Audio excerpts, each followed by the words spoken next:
And we're live! Hooray! Coming live from a YouTube near you.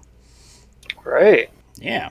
Hello, Internet. My name is SpiderMan, as always, the host of Drink to the Past, the only podcast on the Internet where I can't actually see the ubiquitous opening monologue because I have Octopath Traveler open instead.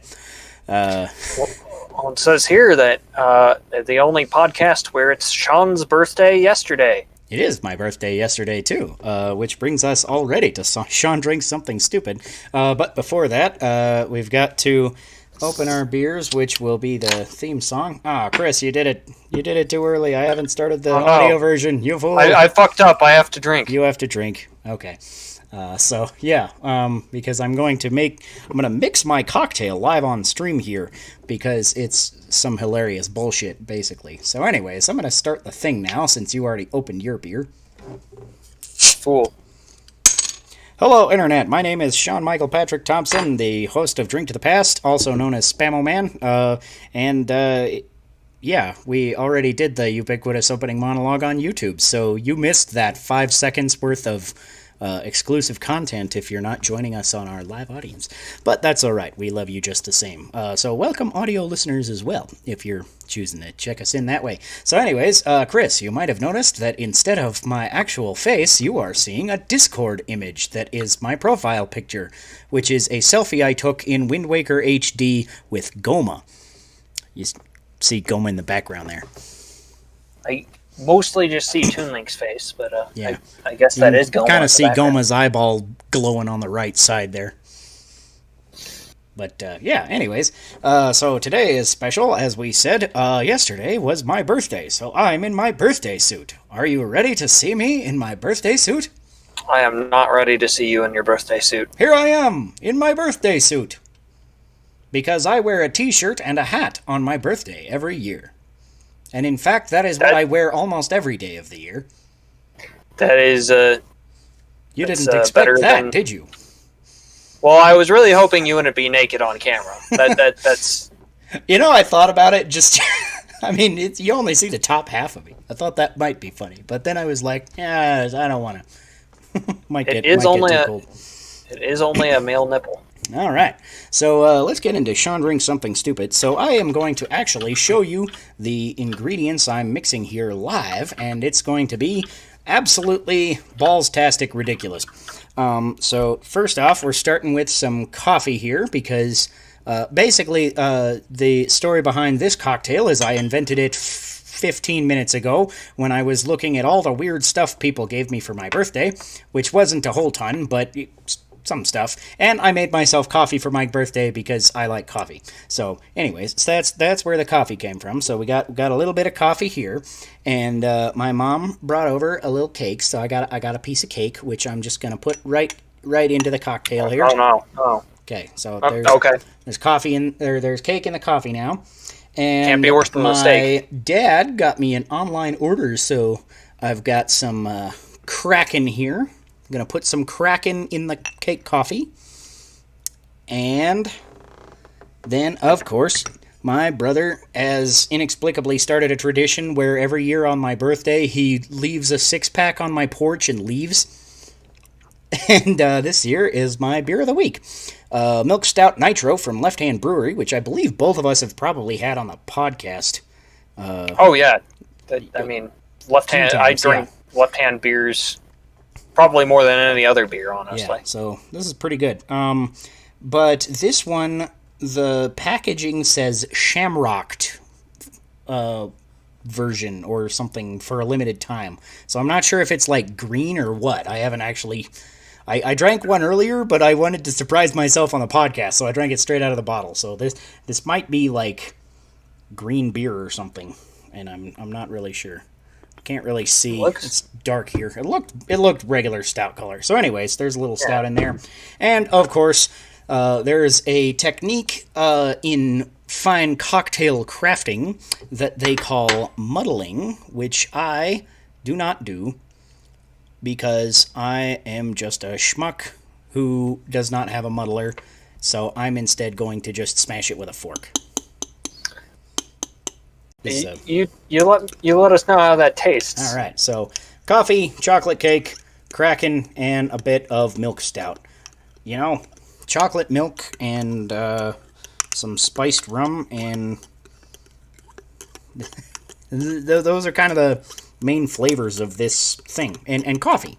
So coffee, spice, chocolate, and chocolate milk. Coffee, spiced rum, and I'm like, that might not be terrible. Yeah, this has a chance of not being terrible. But I think what's really might kill it is going to be the chunkiness from literally putting a piece of cake in it.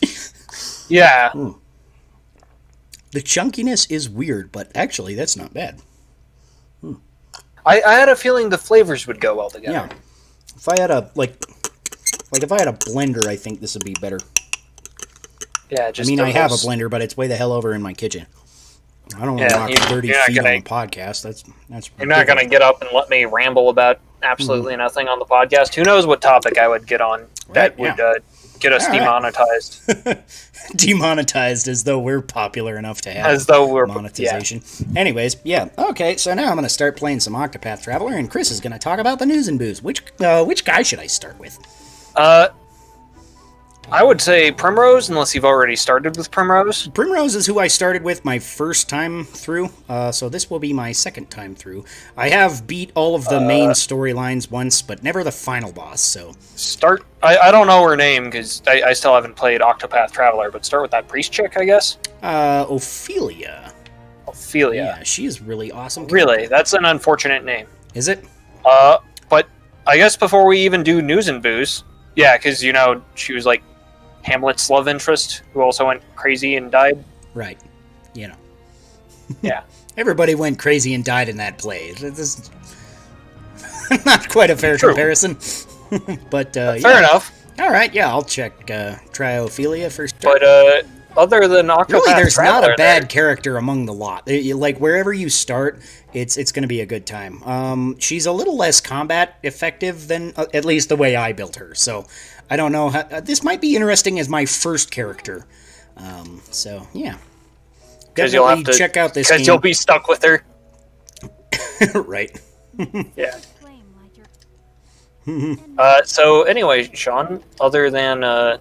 Octopath Traveler, which you're playing right now. What you been playing? Well, you know what? I actually have a list if you will scroll down to our video game topic, so we'll give you a little preview of that, because our video game topic is going to be how many games are...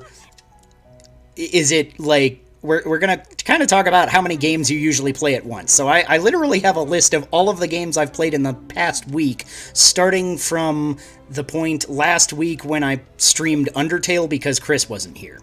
So you can actually read off that list, and I'll tell you a little bit about the major ones that I've... So number one here is you actually recorded the play session for this, so I haven't had a chance to watch it yet. But Undertale. Yeah. Which is a game that is near and dear to my heart. Let's see. Super Smash Bros. Ultimate. I've also been playing that.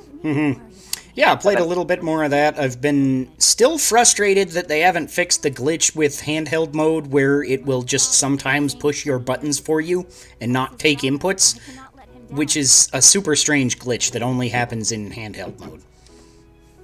That is very odd. Let's see, Demon's Souls. Yeah. The remake of the PS3 game era. Yeah. So that's been kind of interesting. I like... I never played the original Demon's Souls, and I've very seldom touched any... I played Dark Souls 3 with a buddy very briefly, and that's all the experience I have with, like, any Souls games. So it's been kind of interesting. I think... The big thing that makes people think that it's hard is that it's somewhat tedious, actually, because every time you die, you have to go way back to the starting point of the level, basically, and there's no checkpoints within, so... And it's just a lot of repetition.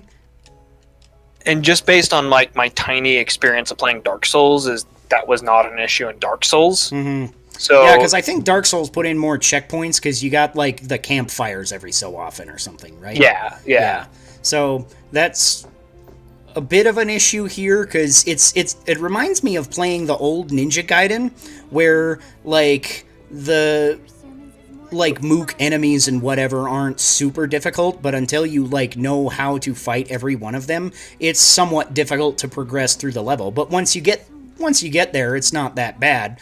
But then every time you have to start at the start of the level, go through all the 800 mooks till you get to the boss, and then fight the boss. And even if you die on the boss, you have to go way back to the start of the level. So it's kind of that sort of difficulty, where I think it's more tedious than it is difficult.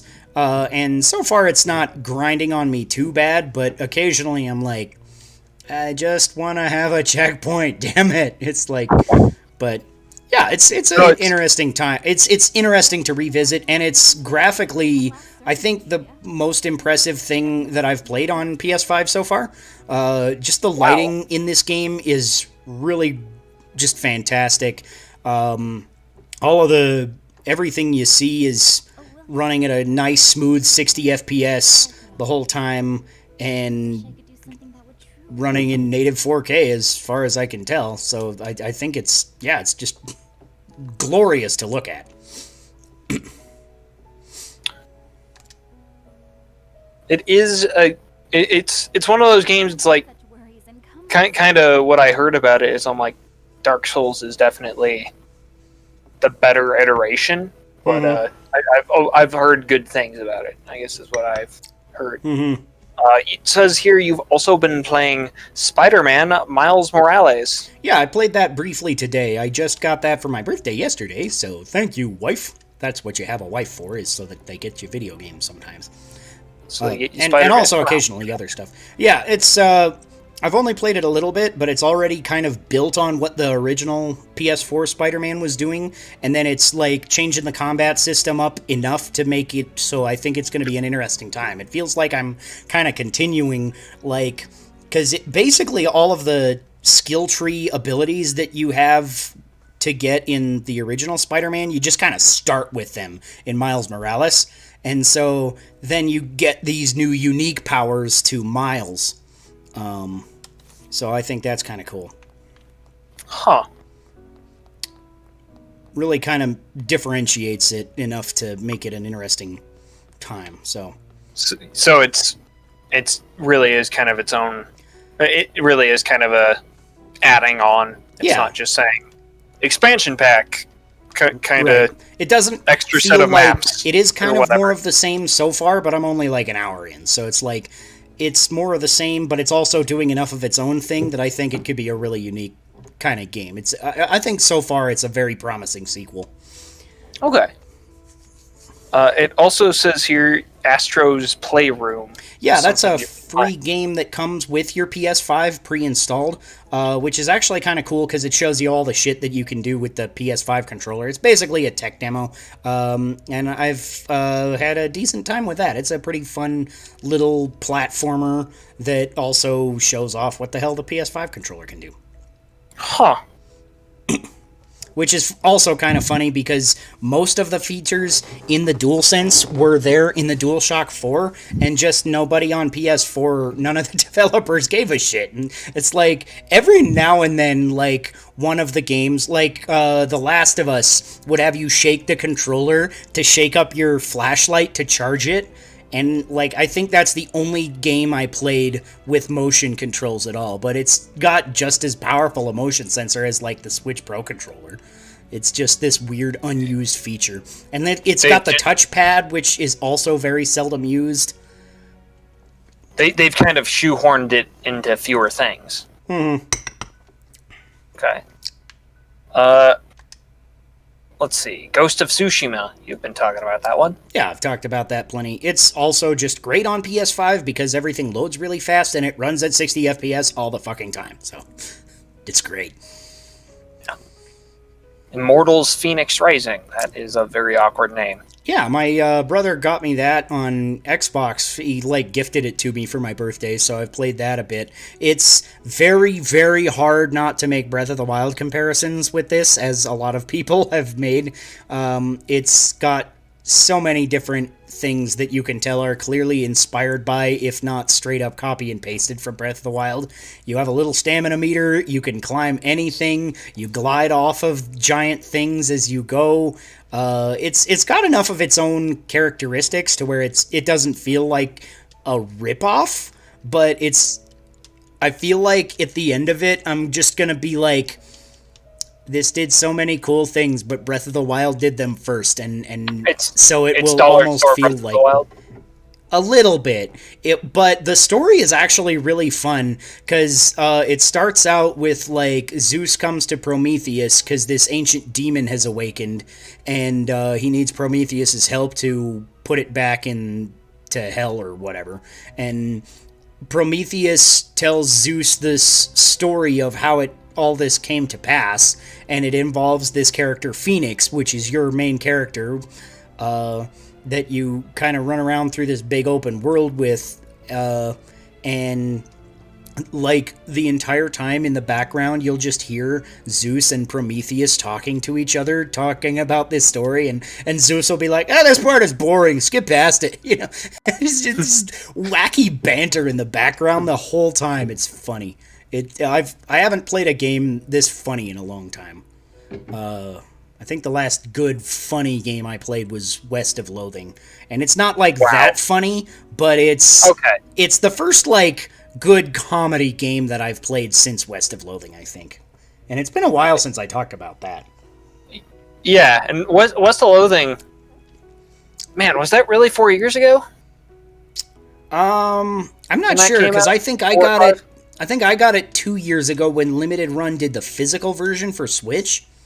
So, because I didn't actually know it had come out until Limited Run was like, hey, West of Loathing, and I saw the art style, and I instantly knew that it was related to Kingdom of Loathing, that I hadn't thought about in like a decade before that, and I was like, I don't know what the hell this is, but I'm fucking buying it. And it was pretty great. Yeah, all the spittoons.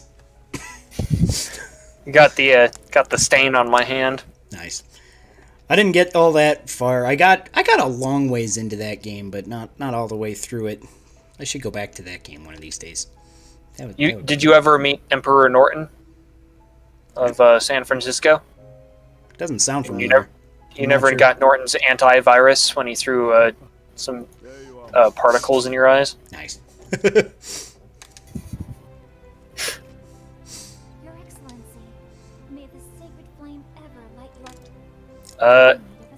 Among Us.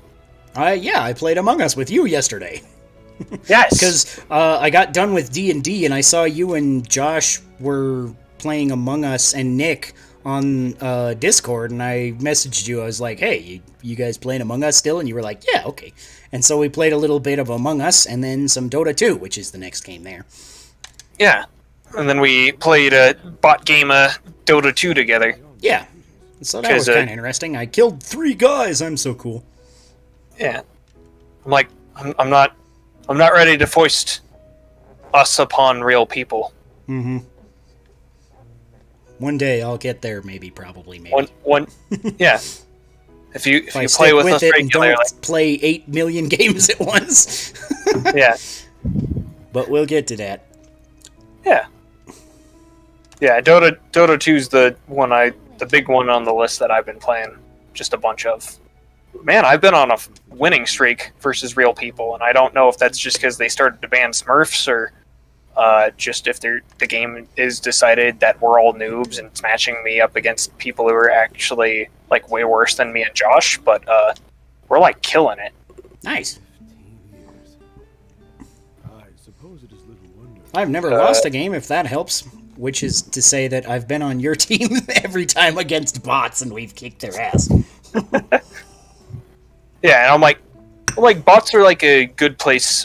And I feel like they just recently released an update that made the bots a lot smarter. Oh, cool.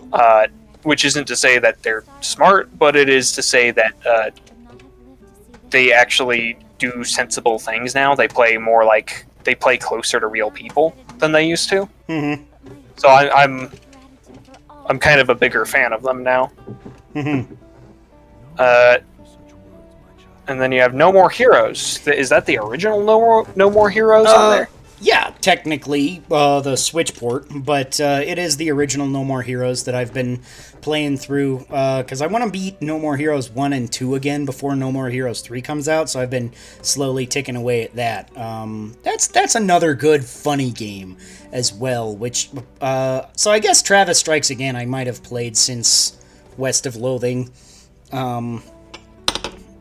but, yeah, if you haven't heard me talk on and on about Travis Touchdown, then you probably haven't been listening to me on the podcast, have you?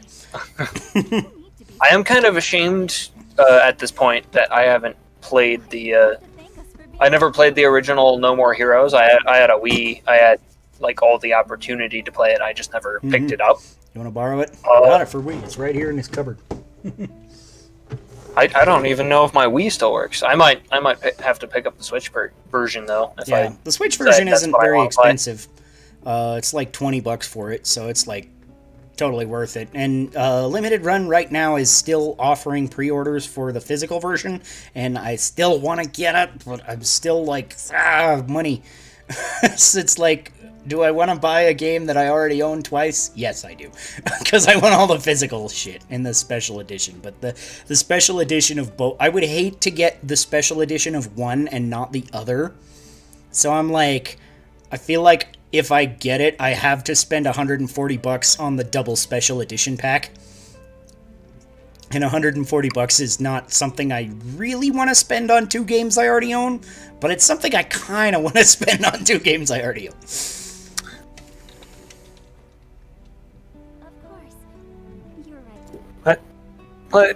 Well, let's talk after the podcast. I have some ideas. All right. Let's see. Ooh, this one's a good one. This one is one I haven't played in a while myself, but brings back some good childhood memories. Shadow of the Colossus. Yeah.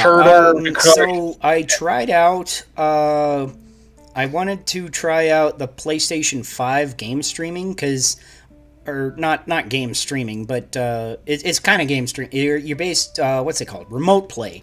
So you hook up your console to the internet, and then you can connect to it on your smartphone and play games streamed to your smartphone from your console. So it's technically streaming, but it's not like from a server somewhere. So if you're playing from a disc, it literally has to be in your system at home. And I didn't try this. I was going to try this out of the house, but I didn't get the chance.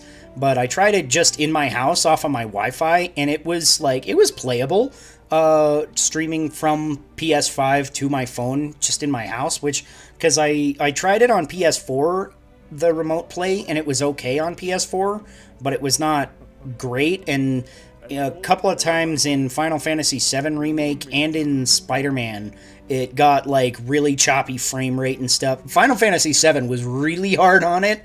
It trying to stream it, like my PC started chugging along, and just like everything got stupidly out of. It was like, I don't know how many P it was, but it was less than 100p. Like it was like giant ass chunks of pixel. I was like, God. So it was looking a lot like the original Final Fantasy VII. Right. I mean, if the original Final Fantasy VII was like had pixels that were 3 times the size, and you were looking at it through a jar of pickles, yes. Let's see. Let's see if I can find the original model of Cloud. Mm-hmm. Would it kill you to cook a meal or dust the book? I'm just He does kind of look like he's made out of cardboard. Archbishop falls short in the discerning eye of his. Just post that in our little Discord chat here. Mm-hmm. But that aside, Pokemon Go. Yeah, I play Pokemon Go semi-regularly. I bring out my phone, just like if I'm at the store and I know there's a Starbucks, then I'm just like, yeah, I'll swipe it, get some items. Sometimes I'll open it up and battle a Team Rocket balloon or whatever. So it's just a decent time sink. Okay. But of course, Father. That's a a game I once downloaded and then like never really played. Yeah, I think we were all together, and you like restarted your app 3 times or whatever, so you could catch a Pikachu, and you caught a Pikachu as your starter, and then never played again. Yeah, that sounds like something I would do. And last but not least, Octopath Traveler. Yeah, so I'm playing that right now, which is one of our pieces of news and booze down there somewhere. Octopath Traveler is now on Game Pass. So if you're on Game Pass, then you can get it on Xbox now. It's also just available on Xbox. If you don't want to pay for Game Pass, you can just buy it on Xbox or on PC, of course. It's available on PC through at least the Xbox store and probably other means. I don't know. It is also on Steam. I have seen it floating on Steam, and I've been thinking to myself, do I really want to start an JRPG? Because if there's one to start, this is definitely one of them. So maybe you'll... I'm in like all the dialogue here, and I'm like trying to loosely pay attention to it to refamiliarize myself, but I'm like, this is actually probably not a great... So, in addition to those other games I talked about... What does BS mean? I can skip this cutscene if I press BS. Is it backspace? B and S? Oh, backspace? Maybe. Yes, it is. Okay. So I can actually get to some... oh, there's another... Yeah. Prepare for the next service at once. Okay. So what I would say is, in addition to the other games we talked about that we both played together this week, there is one game I started playing, again, that I haven't touched in a very long time, that I bought the PC version of, actually, because I originally had the DS version, which doesn't have voice acting or whatever. And so this version, PC version, actually has like all the voice acting and like better music. Disgaea. Ooh, neat.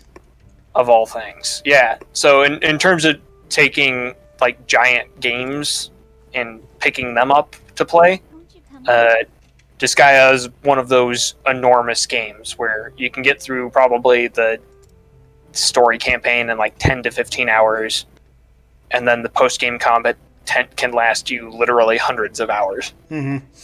Grinding up to level 1 million or whatever. Yeah, grinding up to level 180,000. Yeah. I know exactly how many levels you can get to. 189,999. Nice.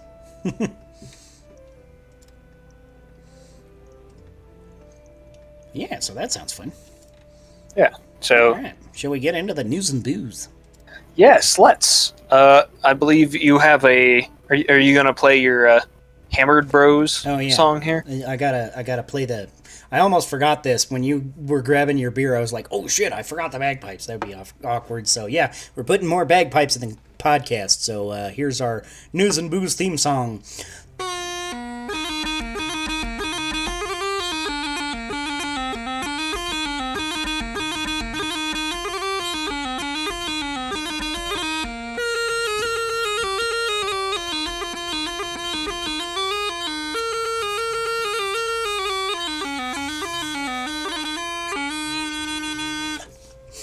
I gotta say, that is a lot easier on the ears than standing next to you while you're playing the real thing. Why? Would you have experience with that in the past week? Oh, yeah. Yeah. Happy wedding to our buddy Josh. We were both at his wedding this week, so... Yeah. It was interesting to actually be out of the house for once. Yeah, that Press was... J in front of a townsperson. If I use my controller, will it take... I can press X. Haha! I can see what it does on... Yeah, and it has pretty seamless swap over there too. Yeah. So yeah, congrats, Josh and Kate. Guide the wayward child. All right, J. And on to our news and booze. Let's see. Daft Punk poster spotted in a game screenshot of Splatoon 3 from Koro Koro. What? Yeah, I thought this was kind of interesting. So Koro Koro, if you don't know, is a Japanese magazine that covers all sorts of Nintendo stuff. I think the magazine is owned by Nintendo, I don't know all the details, but I regularly see, like, when there's a new Pokemon game coming up, Korokoro is the place where the screenshots and stuff pop up first, and artwork for the new starter Pokemon and shit like that. So, but they cover a lot of Nintendo stuff for some reason. I don't know, but it's a Nintendo-based magazine, I think, and it's hey, I got an achievement. There's achievements in it now. Weird. I forgot what achievements were like, I guess Nintendo's the only company that doesn't really can I do much in the way of achievements now. Yes, hello. Yeah, okay, cool. You gotta love the voice acting of the random NPCs in this game.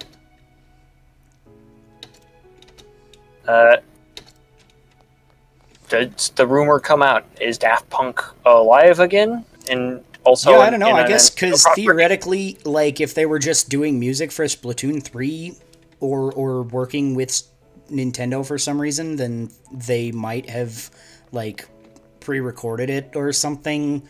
It might already be in the works, like, a long time ago. I would really love to see some Daft Punk music, especially if it's, like, original music made for Splatoon 3. That would be super awesome. If that's what this means, which I have no reason to believe that that's what this means, but that is, like, the dream there. Also, I've been kind of looking for a reason to shoehorn in a conversation about Daft Punk breaking up, because I know Chris and I are both huge fans of Daft Punk, and, like, this is, like, fucking, like, mind-blowing that they broke up. It turns out they released one final album, but you have to buy the Splatoon 3 OST to hear it. Right? That would be fucking hilarious. But, that would be a great send-off. Yeah. So, whatever the case is, I think it's just neat to see that this random screenshot of Splatoon 3 has a Daft Punk poster in it, and I hope that it means something involving Daft Punk working with Nintendo for music in Splatoon 3, whatever that entails, even if it's just, like, aerodynamic or some shit comes on in one of the stages, that would be great. Daft Punk's music would fit the energy of Splatoon so well for a lot of their songs. I think that would be really awesome. That would probably mean I would have to go out of my way to pick up Splatoon 3. Yeah, there you go. And you don't play shooters It is funny how many games I will pick up just based on how strong their music is. Yeah. If you want a game with good music, also right here, Octopath Traveler is literally my favorite video game soundtrack of all time. I fucking love the music in this game. Okay, you know what? I'm going to buy it right now. All right. Fucking do it, man. All right. Octopath Traveler. Oh, it's 50% off right now, so I'm picking it up at a good time. That is awesome. Yeah. So apparently it's 50% off on Steam. I assume you're looking on Steam. I am looking on Steam. Yeah. So, listeners, go check out this game if you haven't. Or if you've got Game Pass, then check it out. All right, I picked it up. Mm-hmm. Awesome. Hey, I found a person. Oh, that's the person I'm looking for, I think. All right, Shin Megami Tensei 3 gets remaster. Yeah, the remaster was already announced, but now there's a. Here's my. It gets a release date of May 25th. Mm-hmm. Yeah. So, did you play any of the Shin Megami Tenseis? No, it was always the kind of game that should have really appealed to me. Mm-hmm. And I was always kind of interested in, but I never had either I never had the disposable income as a kid, or I never had the right console or whatever. And then as an adult, it was now it was like Persona 85 games, and where do you jump in? Like kind of my understanding of it just being, someone looking from the outside was like Pokemon, but instead they're like elements of like people's psyche or like spirits. Mm-hmm. And literally one of the final bosses is God, and you gotta go kill him. I mean, it's a good JRPG. If the final boss is not a god, it's not really a JRPG. That's why Gen 4 of Pokemon is the only real JRPG Pokemon. Because you're just fighting God at the end. It's like, I'm the Pokemon that created everything. What the fuck? There's a Pokegod? So yeah, I'm like... Yeah, I've heard lots of good things about this game lately because of the remaster just being talked about a little bit, and so it seems neat. I've only played one Shin Megami Tensei, which was called Strange Journey, which was one for the original DS, and I bought it because I was in the game store, and it said it came with a soundtrack CD literally in the DS game box, and I was like, okay, sweet, free music. And the soundtrack isn't bad. It's not great listening music, and the CD is a weird selection of it, so it's a weird CD. But I still have that CD, and I might still have that game card somewhere, or I might have traded it in. I don't remember, because the game itself was weird. And later I was reading an article that somebody posted somewhere that was like, what's the best place to jump into the Shin Megami Tensei series? And Strange Journey was like second to last. It's like, this game is weird, it's mechanically strange, the story is weird, and if you're not a big fan of the series, don't even like bother playing it. And I'm like, that's interesting. Because I was interested the whole time, but it really did have a kind of a strange story, and it was kind of Pokemon like you were saying, because you're traveling around and capturing these demons to fight each other with. So it wasn't a bad game, but it was super weird, and it's also apparently one of the harder games in the series. I remember it was just like, the start of it was like not that bad, but after a certain point it was just like, every battle I felt was kicking my ass, and I was like, I think that's when I put it down. So I think I do remember the older games being infamous for their difficulty too. Mm-hmm. Also, a fun fact, I think Catherine was set in the same universe, if anyone remembers that game. So I'm vaguely aware of it because I remember when it got a Switch port. Did it really? Yeah, I remember hearing about it, and the box art was like very suggestive, but apparently it's a puzzle game or something. It's a puzzle game.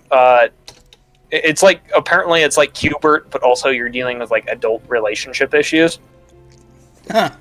It's a weird game. I remember like somebody described it something like that, and I was like, that is so strange, and I was like interested, but not like enough to actually pick it up. So eventually, maybe, I don't know. I'm not like disinterested. Yeah. I'm actually oddly more interested now that I know that it's like related to Shin Megami Tensei.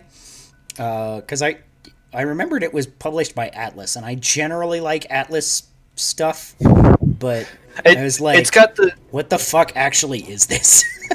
It's set in like the same universe, and it's got a lot of the same like mystical elements going on. Mm-hmm.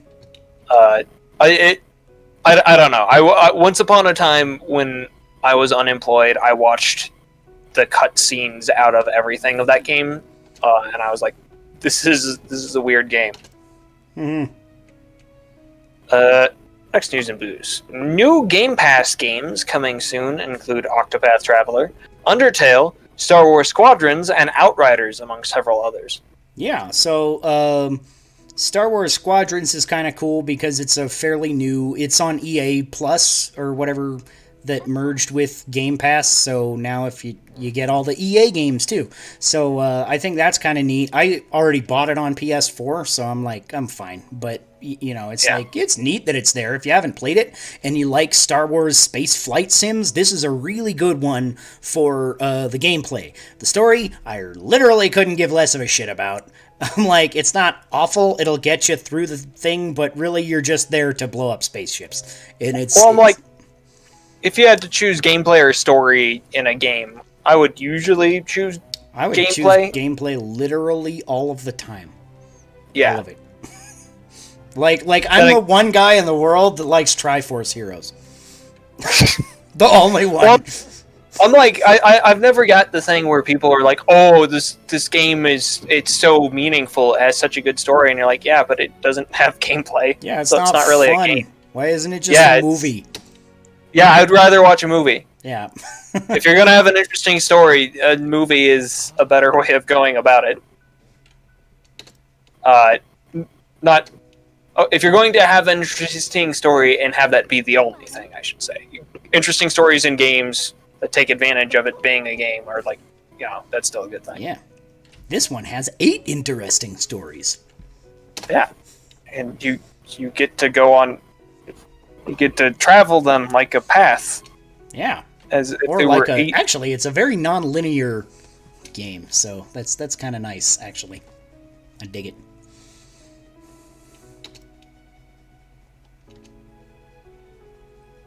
Let's see. New next piece.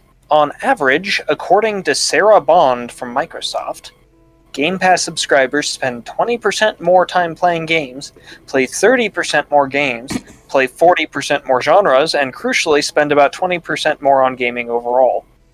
From an interview with Forbes. Yeah, I thought this was a kind of an interesting couple of statistics there that Game Pass is actually, like, it's got me to branch out a little bit. I've played several games that I probably wouldn't have bought, but I was interested in. Like, I tried Injustice 2, I tried Spiritfarer. Both were, like, they were decent in their own right. Not exactly my kind of... I'm not big into super technical fighters, which kind of seemed what Injustice was. And I really liked the story and the art style in Spiritfarer, but the gameplay loop just is, like, a little monotonous for me. I didn't care for it all that much. But I did go out of my way and try them, and I could easily see, like, how people are just, like, exploring more different things. So I thought this was... And I think the last statistic that people are actually spending more on gaming from who play on Game Pass, I thought that was kind of interesting, because I have myself considered, like, because when they take stuff off of Game Pass, they're usually like, hey, this is going away from Game Pass, but we'll also put it on sale, so since you're a subscriber, if you want to buy it now, you'll get like $5 off or something. And so a couple of times I've been like, ooh, I should do that, because I want to finish A Plague Tale, and they took that off of Game Pass, and also, what's the other one that I thought about buying when they took it off was the Turing Test was the first game I actually played on Game Pass because I wanted to compare it to Stadia, and it plays so much better than Stadia. Because it was a much better implemented service. Yeah. Go ahead. Well, I'm like, I guess whatever reservations I might hold about Game Pass, it does seem to be like it's a successful business strategy. I assume that this isn't just selection bias, that some of these increases in terms of like spending aren't like self-selection. They're actually like these people are spending more than they normally would, which is what a business probably wants to see. Yeah, because I was like, I've been a little afraid of this Game Pass thing and what it might affect how it might affect the industry, because especially since, like, I'm trying out, like, a lot of indie games and stuff. Like, I tried Hollow Knight, I tried Spiritfarer, like I said. A lot of people are probably going to try Undertale now because it's free on Game Pass. If you're a subscriber, you just check out Undertale. That'll be awesome for a ton of people. And I was like, especially for these indie developers, how much are they getting from Game Pass revenue as opposed to from people buying the game? And maybe they're making more, maybe they're not. I don't know. But it's also that it's a different form of advertising as well. Because, like, if I try Spiritfarer on Game Pass and I say, this is kind of cool, but it's not my thing, other people might be like, hey, that sounds like it's my thing, so I'll check it out. And so a lot of word of mouth, I think, gets around. And as well...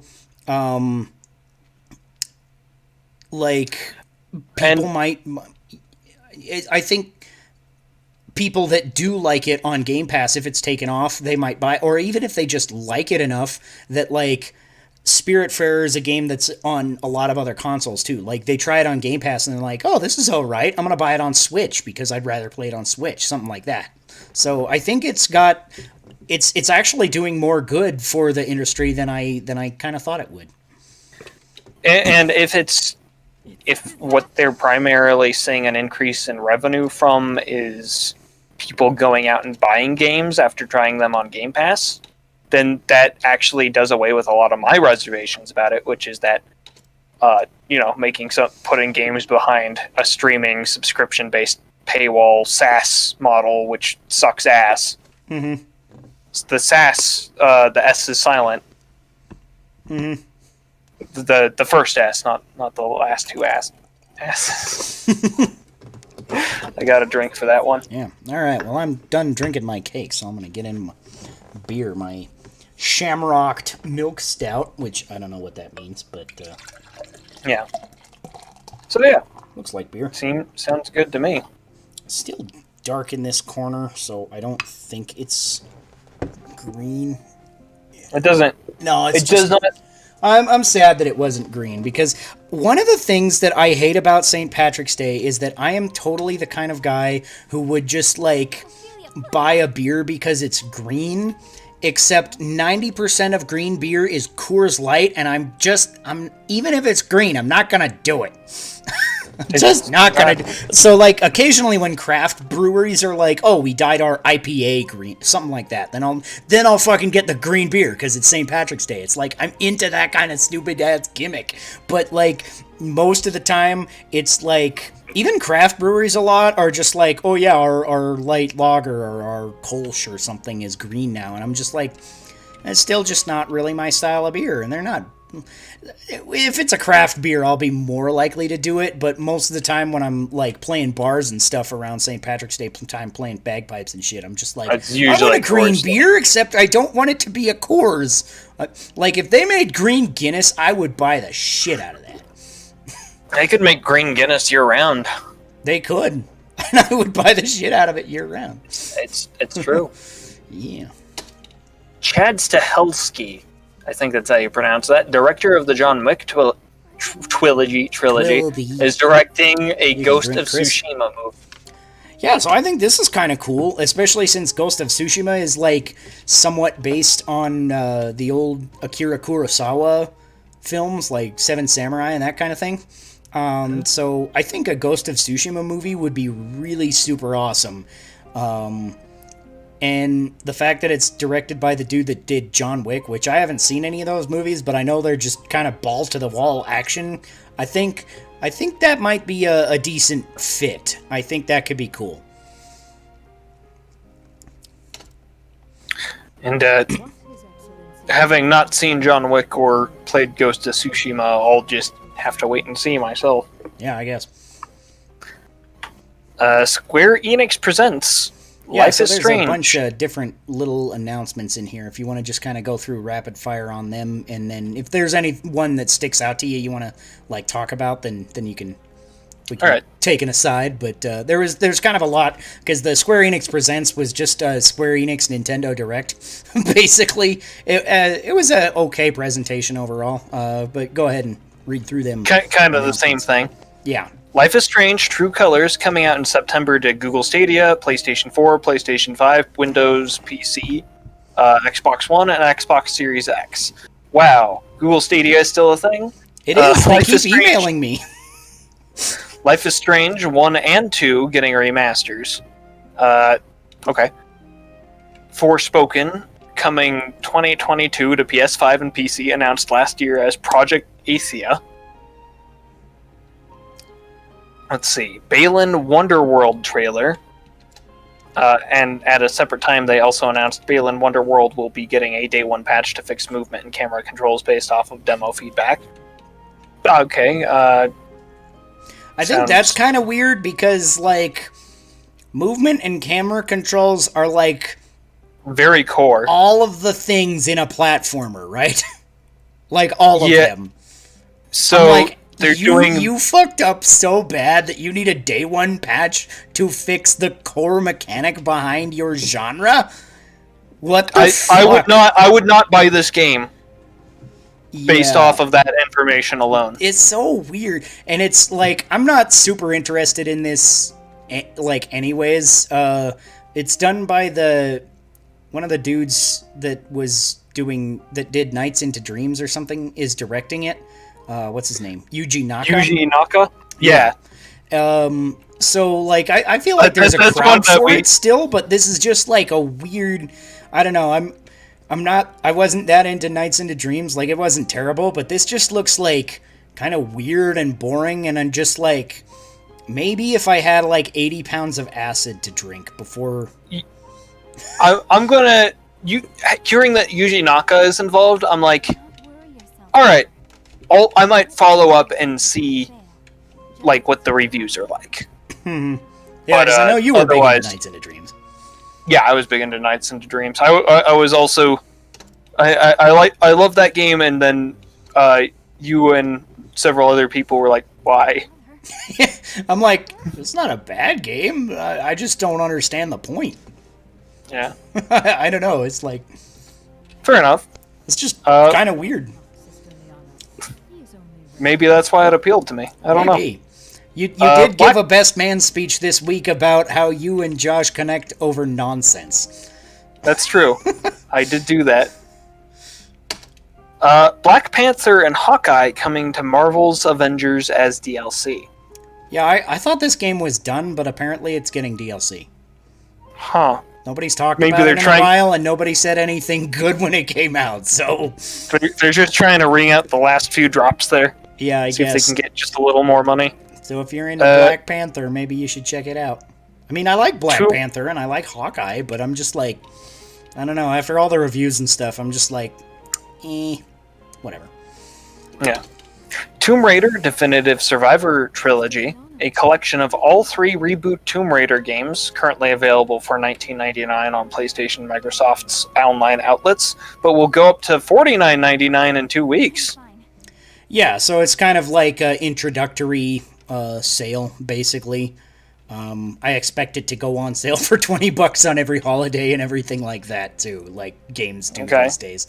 But I think it's cool that they're all 3 available in a collection, so I thought about buying that, but I'm just like, I got too much shit in my backlog right now, so I'm like, I'll hold off on that, especially since, that's kind of our topic we were talking about, so go on.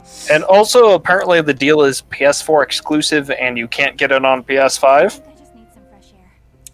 Yeah, that was also a weird thing, because I was looking at it, and because I think I checked it out on my PS5, because I was thinking about buying it, and it was like, not available. Like, I could buy each game individually, but not the bundle, and it would have been, like, way more expensive.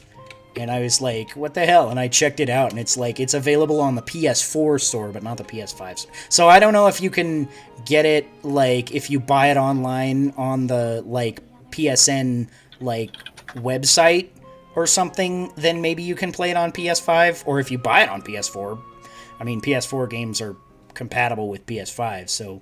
But then you're getting a technically inferior version, and you might not get the actual PS5 version if they're making one. I don't know. So it is interesting that this is kind of how they structured it. I'm not quite sure what to make of it. Just Cause Mobile. That's all that's written is Just Cause Mobile. Oh yeah, they're making a Just Cause mobile game. Yeah. I have a Just Cause game, but I haven't played it. That's what I know about Just Cause. I haven't played it. I didn't even realize it was related to Square Enix. Space Invaders coming to Android and iOS as some kind of augmented reality game. Yeah, so this is a weird announcement. They have the rights to Space Invaders? I guess. Hey, look, I saved that. And that's interesting, because I'm also like, this is the one thing on this list that I'm like, oh, I kind of want to check that out. Space Invaders on some sort of AR game? Yeah, Space Invaders as an AR game on a phone. Yeah, it's kind of neat. I don't understand exactly how that works or what that means, but I might check it out. Like, nobody's doing a ton with AR right now, so. Yeah. Let's see. Alright, so that's all the Square Enix presents. Although, big Square news left out of this. Yeah, there was totally some other announcements from Square that were totally unrelated or left out of this whole trailer presents thing. And it's like, I feel like that was all their little shit, and then they dropped this, like, Final Fantasy VII bomb on us after that. So, Final Fantasy VII Ever Crisis gets its first trailer and some new details. The game will have episodic content added, and will let you play through every bit of Final Fantasy VII media in one package once it is complete. This includes a more normal remake of the original Final Fantasy VII, as well as somehow integrating Advent Children Before Crisis, Crisis Core, and Dirge's Cerberus. Whoa. It is still planning a 2022 release on iOS and Android.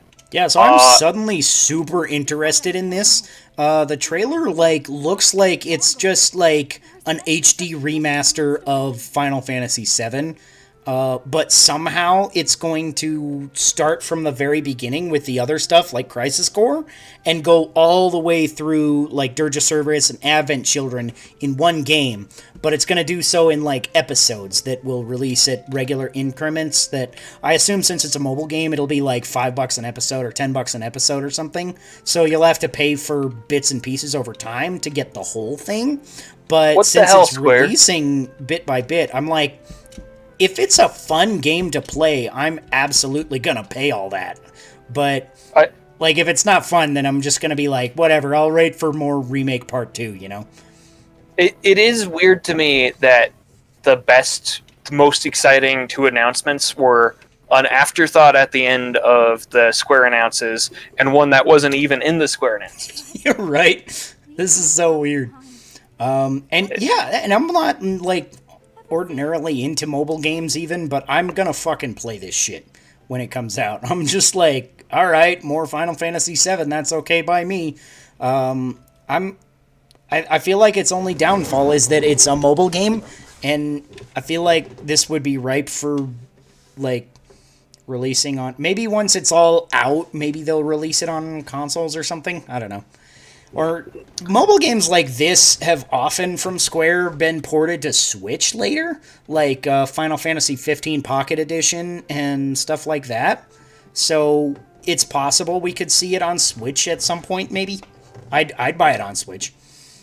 I would probably prefer it on Switch, but I would definitely prefer it on Switch, because everything's better on... I mean, if it's on a console versus a mobile phone, to me, it's just better on the console. I don't care what the console is. I'll buy it on my Xbox or my PS5 or my Switch before I will buy it on mobile. I feel the same way. Not that I have anything philosophically against mobile. It's just I like bigger screens. Yeah, I'm kind of like that, and I just like the interface better. Like, I feel like if you actually can play with a controller, and that's the normal way to play, that just works better. So we're actually finally out of news and booze, and we could move on to the video game topic that was partially made up of what we were talking about earlier. Yeah. I believe you have a theme to do. Oh, yeah. Which theme does it say? Dance of the Desert Flower. That actually is a theme that I wrote based on a desert flower from this game. Primrose. So is the inspiration for this tune. I was starting a thought project to write a bagpipe tune for every one of the 8 travelers, and I've got 3 written. I wrote one for Olberic, and one for Primrose, and one for Cyrus. And I'm gonna get to the rest of them eventually. But yeah, so another reason to play Octopath Traveler is it'll inspire you to play bagpipes, right?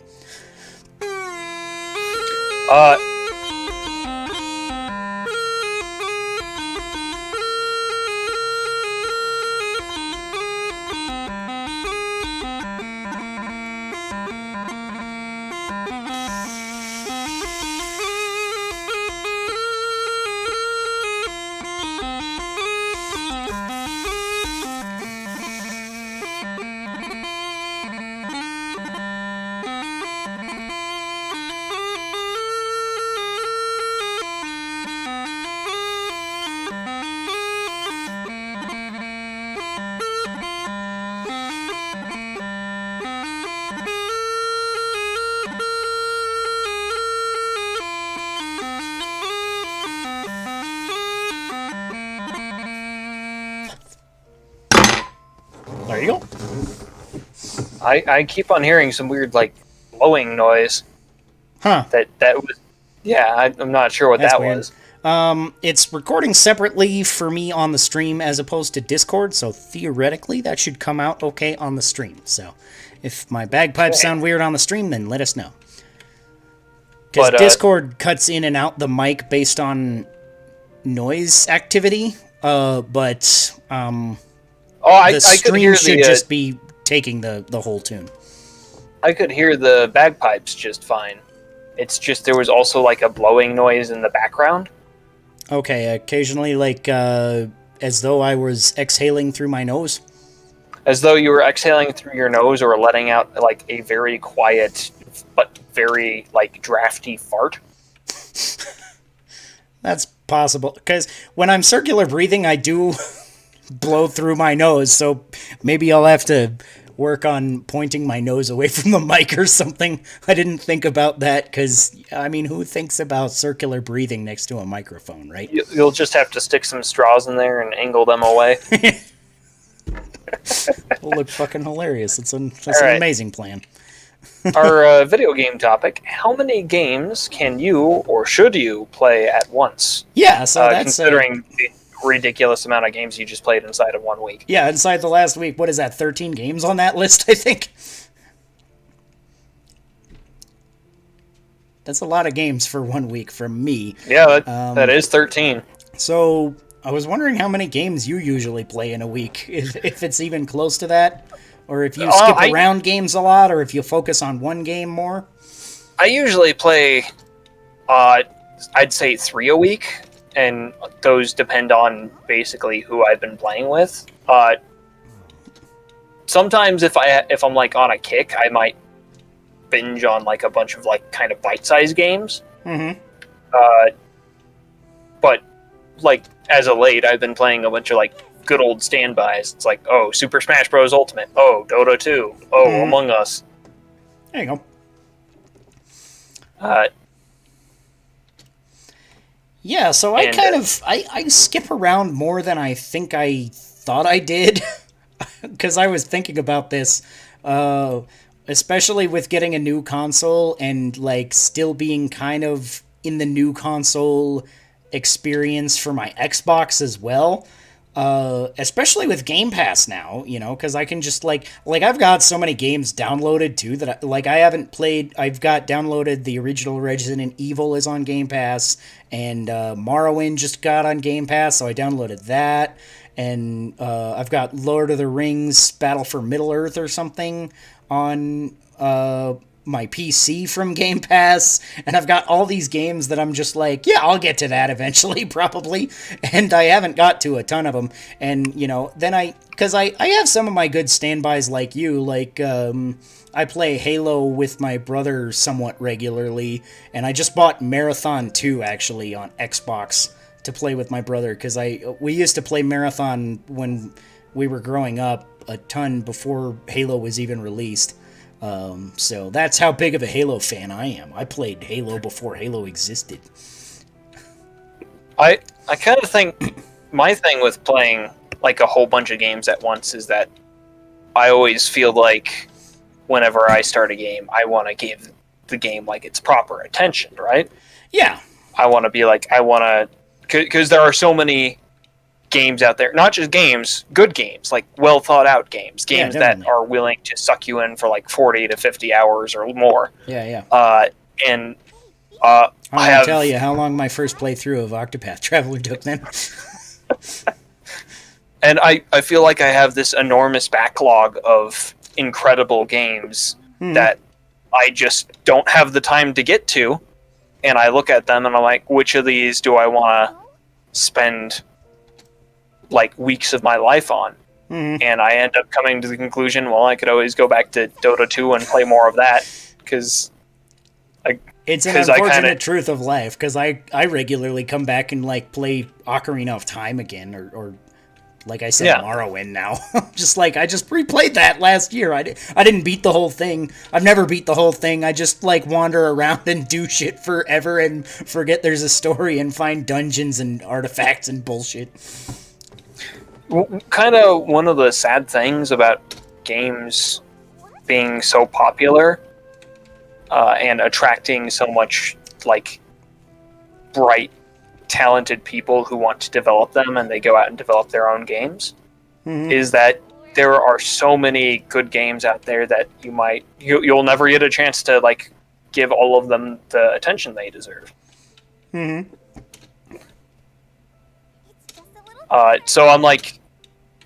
So I tend to fall into the pattern where I fall back on my old standby, but I don't think there's anything wrong with being like, hey, I want to sample these games. I kind of want to bounce around and play this. I find that I do that more now that we're on the podcast, because like before I might have waited till I was more done with Demon Souls or more done with Ghost of Tsushima to start SpiderMan, but I was like, ooh, I have a podcast. I want to talk about games, so I want to, even if I only get to play this for like an hour, I just want to start it, so I've got something to talk about. And that's a funny like side effect of running a podcast, I find, that I'm just like, a lot of times, like right when I get a game, I'm just like, I need to play it just for a little bit, and then I'll put it back on the back burner. Yeah, but then sometimes I like get hooked to something, because that's what I thought with Ghost of Tsushima, and I haven't come back to Star Wars Squadrons in fucking a month and 2 months. Something like that.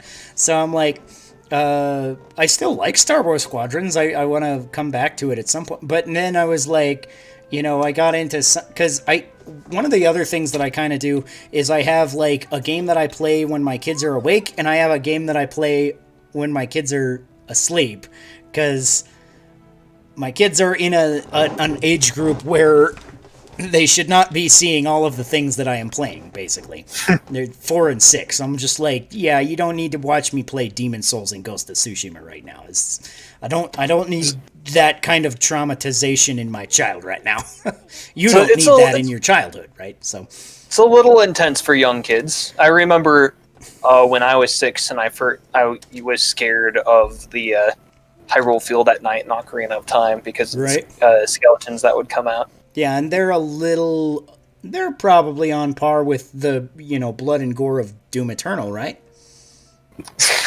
Yeah, I'm like, yeah, exactly.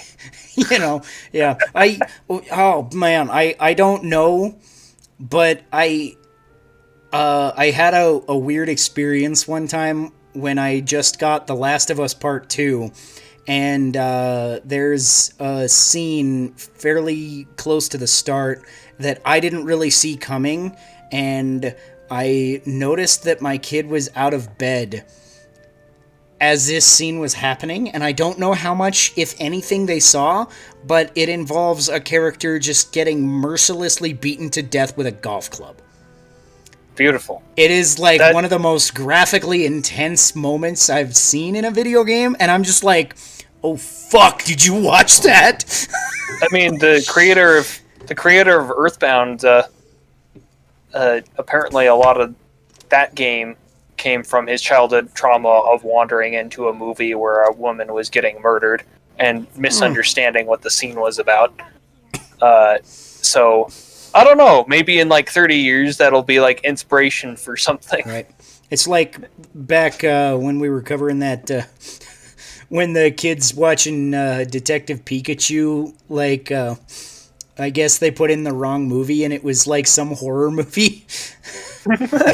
And I guess they caught it early enough that it wasn't that bad, but it was like, that could have been really awkward.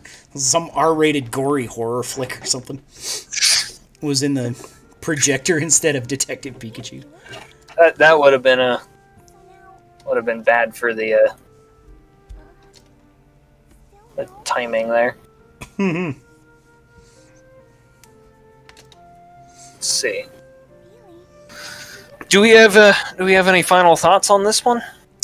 Well, what do you think? Is there a correct amount, or I mean, I guess it kind of depends on your personality as a gamer, but is there a big benefit to playing all of these games at once for just little increments, or is there a better benefit to playing like really focusing on the meat of one game at a time, or even just a smaller selection, 1 or 2 games at a time?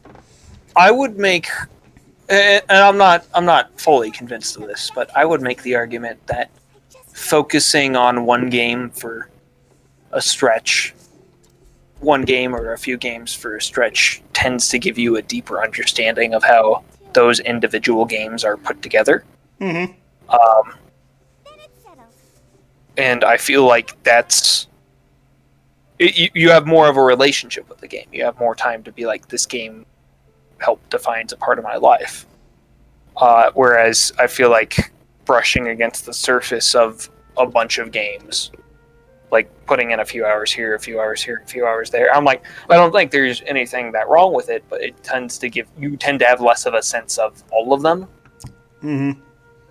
And if you're like looking for like designs to compare against, you're not gonna pick up on a lot of the finer details, I feel like. Mm-hmm.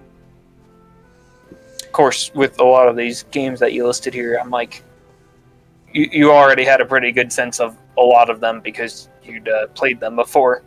Yeah, because I'm replaying some, and some are just like, I was just playing multiplayer because, like, you guys were online, and I was like, yeah, I'll jump on a multiplayer game that doesn't take too long. You know, that'll be a fun little break. So I don't necessarily always play this many games in a week, but I think this week was like one of those weeks that I have every now and then that I'm just like, how did I play that many fucking games in a week, right? Because I didn't play all of these for a extended length of time. You know, I think I played Demon Souls after my kids went to bed one night, and then Ghost of Tsushima another night, or when my kids were in school or something, and then No More Heroes I've been taking to work with me, because I usually have enough of a break that I can get a little bit of game time in on my Switch or whatever, and so it's like bits and pieces here and there that I have time for a little bit of gaming, so I'll throw some in, but I prefer to actually sit down and like really sink my teeth into one game at a time or a couple of games at a time. I don't mind having like 2 games at a time, especially with my kids, because then I'm just like, oh, I could play like Immortals it's like rated teen, but the violence isn't that bad, and I think I've played like 3 or 4 hours, and there's been like one swear word, so I'm like, whatever, it's not that bad for my kids to, you know, be exposed to. They probably hear worse at school. So. Yeah, I'm sure, you know, my kids go to public school, so yeah. But, you know, and that, so like if I can have like one game like that, and then one game that I'm like really invested into at night, then that's kind of my sweet spot. But sometimes I just am like, oh yeah, I really want to try out this, or oh, I gotta, you know, something like that, which is what happened this week, where I got gifted 2 games in a week. I got Immortals earlier in the week, and I got Miles Morales yesterday, so I just installed it, and I didn't have any time to actually play it, because I was playing D&D, and then I was gonna think about, like, starting it, or play Ghost of Tsushima, but then I saw you guys were online, and then I played, you know, Among Us and shit, so, yeah. That's just kind of funny how that works. I wonder also, there's a funny problem I have that comes of this sometimes, that especially with playing some of these different action games that have totally different control schemes, but they play similarly other than the control schemes. Do you ever have, like, you're playing a game that's kind of similar, kind of action-wise to another game, but it's got a different control scheme, and you just keep pushing the wrong fucking button? I've had that issue with the same game before, where it stopped figuring out that my controller, it's a Switch Pro controller. Mm-hmm. I actually had this issue with both Celeste and Duck Game, where the mapping. So with Celeste, I had an Xbox controller. I started out with that. And then that broke because apparently those controllers, the USB plugs on them are apparently very fragile. And I have dogs that love to pull them down to the floor with their tails. So that no longer works. So I switched the Switch Pro controller, and the control, all the buttons are flipped around, but it's the same. It keeps the same like face button mapping. So it threw everything off. And I also had that issue with Duck Game where it was originally reading the Switch Pro controller and telling me what the face buttons were, and then it stopped reading it and gave them like numbered buttons, and also flipped everything around just to make it confusing. So I was having the muscle memory issues on the same game. That's funny. With the same controller, just because it wasn't getting read properly. Yeah, because I've been having this kind of issue with Demon Souls specifically. You use the R1 and R2 to attack, and the same with Immortals, but in like most of the games I've been playing, you use square and triangle to attack. So I keep like coming up to an enemy and like pushing square in Demon Souls, and in Demon Souls that's like your item button.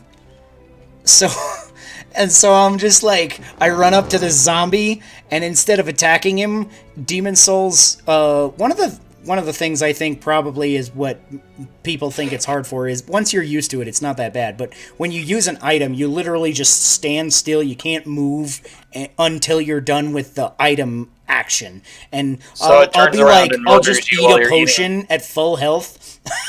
Or you use like healing herbs or something. So I eat a healing herb at full health. It wastes my healing herb, and then the zombie comes and punches me, and because I'm just standing there like a jackass. I'm like, damn! Every time I do it, I see it, but there's no cancel in this game, which is another reason that maybe it gets its reputation a little bit. Because I feel like if you could cancel that action, it wouldn't be too bad. Because then I'd be like, oh, I saved my herb, and I dodged the attack, and I don't, waste my herb and get punched like a fucking noob. Just because I pushed the wrong button. But it's like, once you're used to it, it's not that bad. But yeah, I gotta remember to use the shoulder buttons to attack instead of the face buttons. I'm like, sometimes that's... muscle memory. Awkward. Yeah. It's, can be nasty with those things. Mm-hmm. All right. So, is there any final thoughts, or should we move on? I think I said all I thought I was gonna say. Mm-hmm. All right. Then shall we move on to our table topic? I think this will be an interesting topic as well. Play us the All-Seer's Lair. This is a song I wrote, or a tune I wrote, based on a pub that both of us went to. So the All-Seers were what they called the management staff at the pub that we went to called the Great Hall of Abraxas. And they have sadly had to close their doors because of all the bullshit that happened with the pandemic. So this is dedicated to our old pub. I liked the place. It was like your friendly local card shop, your friendly local game shop, except the people there were actually friendly. Yeah. And they had shitloads of meat on tap. And, importantly, everyone there seemed to shower. Yeah. Insanity, right? And they had also, like, a bunch of, like, tabletop games and stuff that you could just borrow, which was cool. It was, like, the best nerd bar that has ever been. So, here's to them.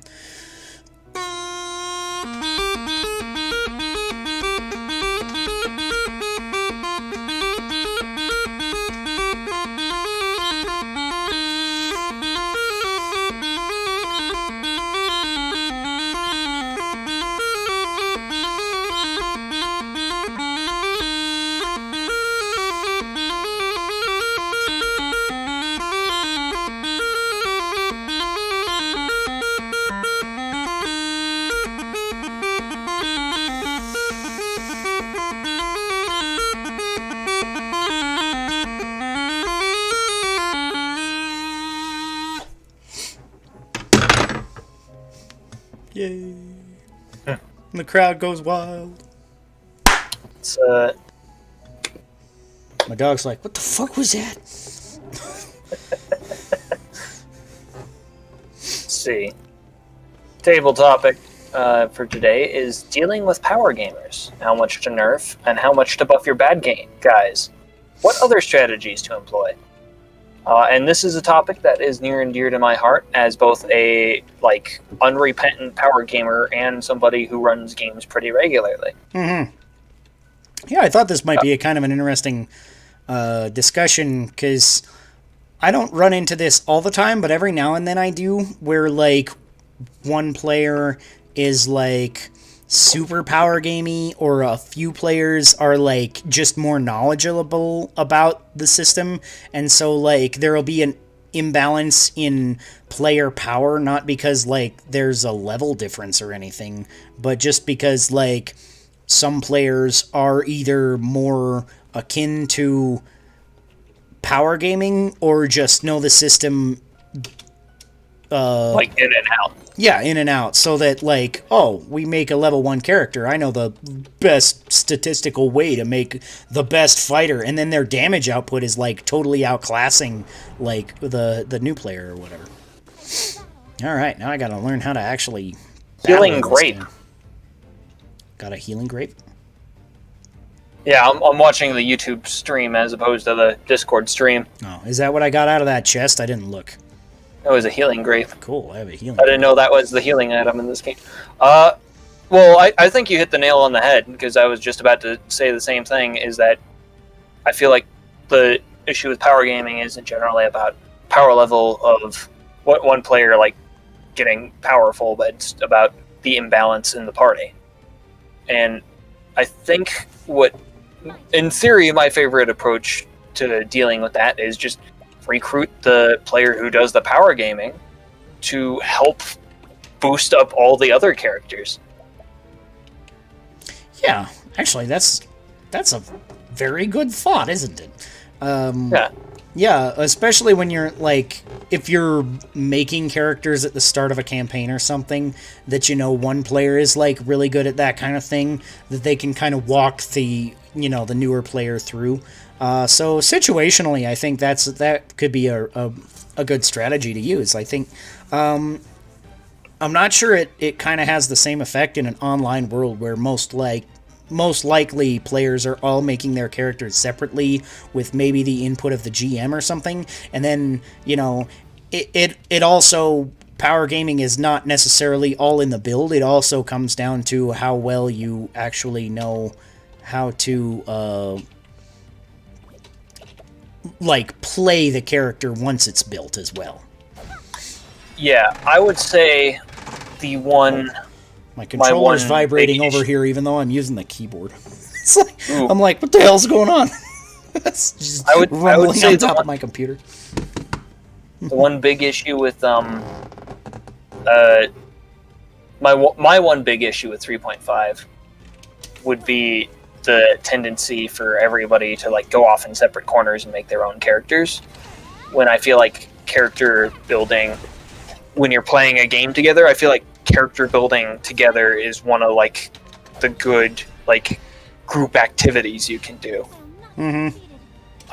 Even though I love the character building minigame and min-maxing my characters, it's kind of a problem when some people are going to be I'm going to spend 6 hours building this character to be as overpowered as possible, and other people are just man, I want to play, and then they get punished for just wanting to play, essentially. Right.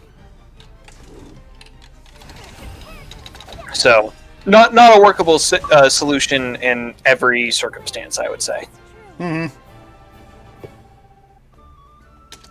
I'd say if you're doing first level characters and you're building them together, then you could be hey, guy who's power gaming, go help these other newer players or players who are less willing to concentrate on this. Once you're done with your character, because I know you'll be done fast building a first level character, go help them out and help them be power gamey as well. And that's kind of a reward. That's kind of it helps out the DM, and it's also kind of a reward for the power gaming player, because then the whole party's stronger. Mm-hmm. Yeah, that kind of works out. I had another kind of thought on this. So, what about when the whole group is kind of power gamey, how much do you kind of tool your characters to them, or your like fights and challenges and things? Do you go out of your way? I try to take the naturalistic approach, which is basically characters like this don't come out of nowhere. Mm-hmm. If there's a group of people this strong, then chances are there are that if they're seriously opposed by other groups, those other groups are just as strong, right? Yeah. And I'm not like scaling my encounters to them necessarily, but I'm also saying if you have like, let's say you figured out this trick, you're like, I have all these magic items, and I figured out a way of stacking them on me and making myself really powerful. Naturally, your opponents naturally a lot of them, your opposition, if you have a real opposition, is going to have figured out a way of staying relevant in that world, unless you're like,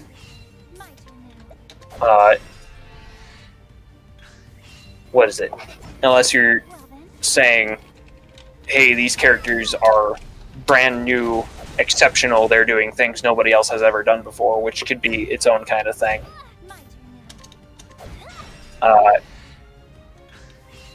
But I'm always like, in a world with magic where these things are possible, and particularly with like immortality, there's going to be like a bunch of like giant emperor overlord type creatures that will have figured out how to get to that level of power and then some. Yeah. So if you're talking about like dungeons or whatever, it's I tend not to scale that at all. I'm like, well, like your random encounter is easier. Mm-hmm. I'm like, that's fine.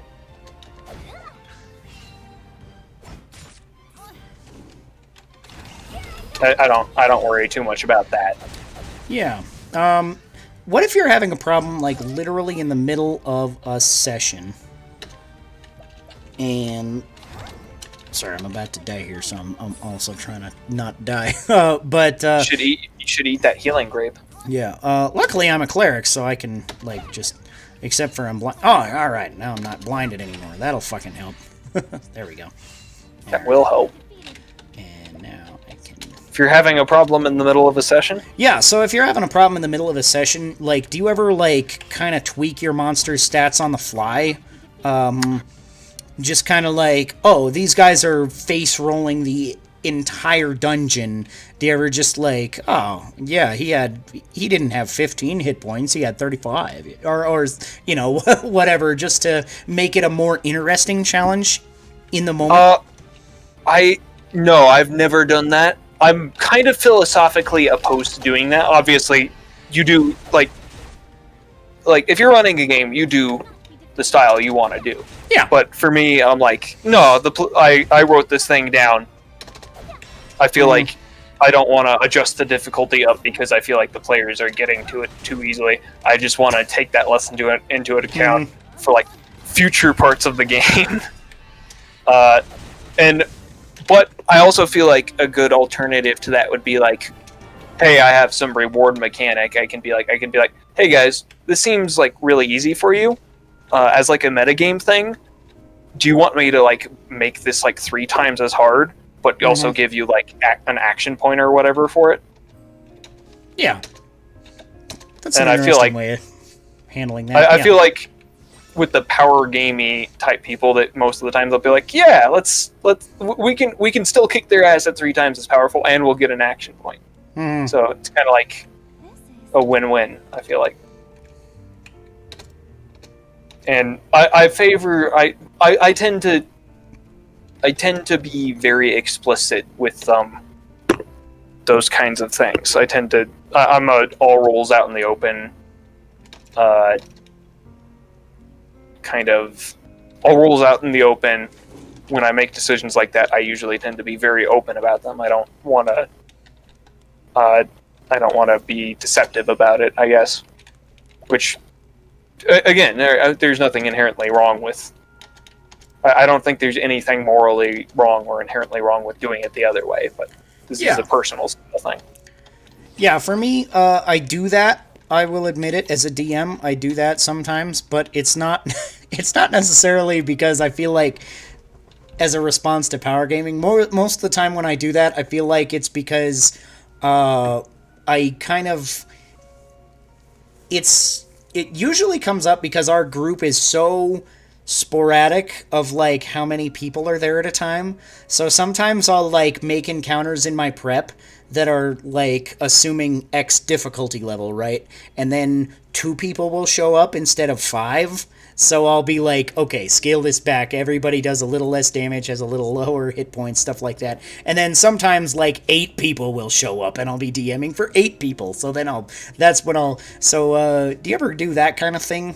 Or do you just throw in more enemies? Sometimes I'll do that too. Instead of literally tweaking their stats on the fly, I'll just be like, there's, instead of 4 kobolds, there's 12 kobolds or some shit. So typically, when I'm running a game, I haven't run 3.5 for, oh my god, like a long time. I haven't run 3.5 in a long time, but typically in the games I run these days, there's kind of the expectation that you're going to bring, like, followers along. Mm-hmm. That you're going to bring, like, people who can extra people who will assist you. So you're going to have. So the expectation is that, and you'll also have, like, multiple player characters. Mm-hmm. So I would just be like, if there were only 2 people showed up, I would be like, whatever, you guys can bring your extra player characters in and your henchmen and whatever, and play them all at once, so you have a winning chance at surviving. And then if it was a more normal group, it'd be like, okay, 1 player character and whatever your henchmen are, or like your followers or add-ons are. And then if it's extra, I feel like if you go from 4 to 8 players, is less of it's almost less of a thing than going from, like, 2 to 4 players. Right. It's like the power difference isn't as dramatic. Mm-hmm. And in that case, it would be like, larger groups make more noise, so I'm not going to, like, adjust the stats of the monsters on the fly, but maybe monsters in the other room notice and they cluster up for a bigger battle. Mm-hmm. Or, like, I was put to sleep, and I was like, oh shit, this is gonna be bad, but then it wakes you up, apparently, when you take damage. Yeah, so that's good. I wasn't totally fucked. Nope. So, if you're trying to think about, like just party numbers, I try not to, I'm like, in the game style I run these days, it's more like the expectation is very much, if you're running in a smaller group, you're supposed to be more cautious. Random encounter charts are not designed with, like, necessarily balance in mind. It's just, it used to be, there was, like, charts you could roll on where it was like you would have to roll for, if you rolled bandits, you could run into, on average, like 150 bandits. Mm-hmm. And at, like, even if you're all, like, a bunch of level 4 characters or whatever, that's still a really scary situation. The expectation is that you play cautious and you'd be like, okay, well, how much money are they asking from us for, and how much can we hide from them without, getting stomped, kind of shit. Mm-hmm. And then if they want to turn around and fight, well, that's their prerogative. Yeah. But then again, if you had 8 players show up and they were playing multiple player characters and then they all had henchmen and they all had, like, pets and stuff, then it might be... crit me, fuck. I have to drink. Ooh. Damn, game over. Those guys were hard. They had a bunch of fucking hit points. I was hitting them for a lot longer than I was hitting the other enemies in here, so... Yeah. That's kind of shitty, but that's alright. Ophelia might be kind of a tough start. Yeah, it might be. I'm not sure, because, like, I remember the old trope was the 4 white mages, and Ophelia's literally the white mage, so... I don't know how this will go exactly. It has been nice to be able to just heal myself, but, like, with that, I was like, I should be able to survive a turn, and then he just crit me, and I was like, oh... Bad luck. Yeah. Sometimes RNG will get you anyways, yeah. Because these wolves aren't too bad. Uh-oh, I was caught by surprise. But those bat things, yeah, just took a bunch of fucking hits. Just kind of kicked your ass. Mm-hmm. So what would you, what's your take on that? On that approach? Which, the thing that I said, or what? So it's, you were talking about, like, having wildly different players showing up to the session, wildly different numbers of players. Yeah, so like I said, I kind of, like, tweak encounters on the fly. I kind of tweak stats on the fly conditionally. Like, if I know that you're just going to face roll the boss, I want to make the boss a more interesting encounter a lot of the time. So I will just be like, all right, he's got a little higher saves. Or if I know that, like, if I see that the group is actively struggling to, like, fight some of these weaker enemies, then, you know, maybe I'll scale them back a little bit, so I kind of, which is a little bit more to my style of DMing anyways. I do a lot on the fly, like a lot more than I actually even do in my prep in the first place, which is to my benefit and my detriment sometimes, because sometimes I have to rely on that, I feel like, because I forget to prep something, or I prep something stupidly that makes it too powerful to legitimately fight at this level, or stuff like that. I think I found a secret direction here. Sweet. Oh yeah, up here I can get this box. Yeah, and that is definitely like a stylistic difference, where my preference is kind of presenting the game world as like a world that exists independent of the player characters. It's like a world that does not care about the player characters. Even if I, as like a DM, I'm like, I want them to have fun. Mm-hmm. I'm like, my idea is, oh yeah, treat it as like everything as like a real problem that you can deal with in like in a number of different ways, and you should be solid. Mm-hmm.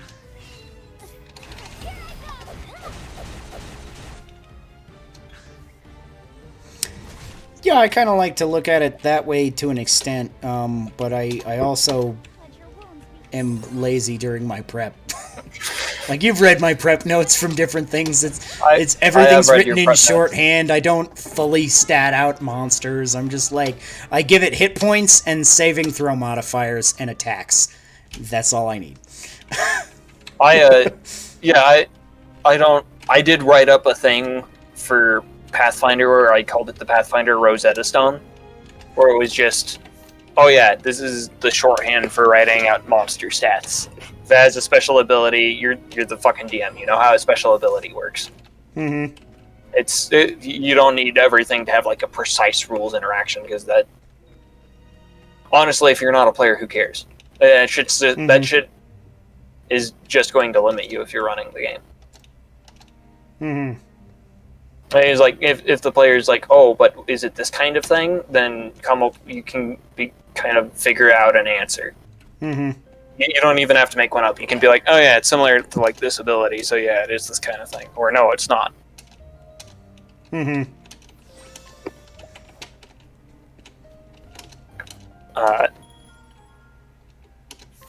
Hey, look, I can buy shit. Yeah, I'm like, so yeah, being lazy with prep is the right way of doing things, I think. Yeah. At least being lazy with like stat blocks. Who cares? Yeah. It's, oh yeah, you know what hit points are. You know what fucking AC is. You can give it a plus to saving throw. You could give it the same plus to every saving throw, and it wouldn't matter Shadows. Okay, hopefully I can most of the time. light magic. Ow. This bastard. Weak to light. Fuck you. You broke it. I did. Break is very important. Get used to breaking when you get around to playing this game. I must break. Yes, I, Garland, will knock you all down. I mean, break you. Yeah. You know what they really need to do is re-release the first Final Fantasy on Steam. That wouldn't be bad. Yeah, I was thinking the other day of going through, because I actually I was streaming that a little while ago on my NES Classic, and I would love to have it on like my Switch or something instead. Final Fantasy 1, like even if it was just another, like if they put it on like Nintendo Switch Online, that would be awesome. I would love that. But also they've made plenty of good remake versions of it too. They made it on Game Boy Advance as well as PlayStation 1. They did the same. I think that was the same remake. They just ported it to Game Boy Advance later, but it was a really good port or a really good version of it, because it was like, I feel like you still got the classic feeling, but it had a couple of easy quality of life changes and stuff like that. Made it like you started with like starting equipment and more gold, because at the start of the original Final Fantasy on the NES, you had to grind for like forever just to buy a fucking like armor and shield and spells and things. And the remake started you with just more stuff, and it used a MP system instead of a spell slot system, which I think in a video game just works a little easier. Yeah, I'm like, spell slot system was. It's interesting how the spell slot system came to be. Mm-hmm. It's like, it's not even It's like Vancian casting was a very specific style of magic that came from one author's work. Mm-hmm. So that it is interesting how D&D style casting came along, but I love how the heal spells in this game are called Heal Wounds and Heal More. Heal More. Yes. Is there Heal Lots and also Heal Plenty? No, it's just the two of them.